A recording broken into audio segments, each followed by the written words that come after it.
তোমরা আমার ব্যাগ নিচে ফেলে দিয়েছো? হ্যাঁ, তো আমি এখানে আগে ব্যাগ রেখেছি, সো এটা আমার সিট। তুমি ওঠো, আমি এখানে বসবো। এই বেঞ্চটা কি তোর বাপের? বাড়ি থেকে নিয়ে আসছিস বেঞ্চ? না, এই স্কুলটা তোর বাপের?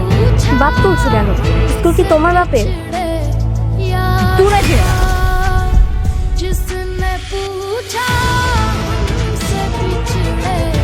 এই স্কুল আমার বাপের। এই স্কুল যে জায়গায় প্রতিষ্ঠিত হয়েছে এটা মির্জা পরিবারের সম্পত্তি। এই স্কুলের সভাপতিকে আমার বাপ, এই স্কুলের প্রতিষ্ঠাতাকে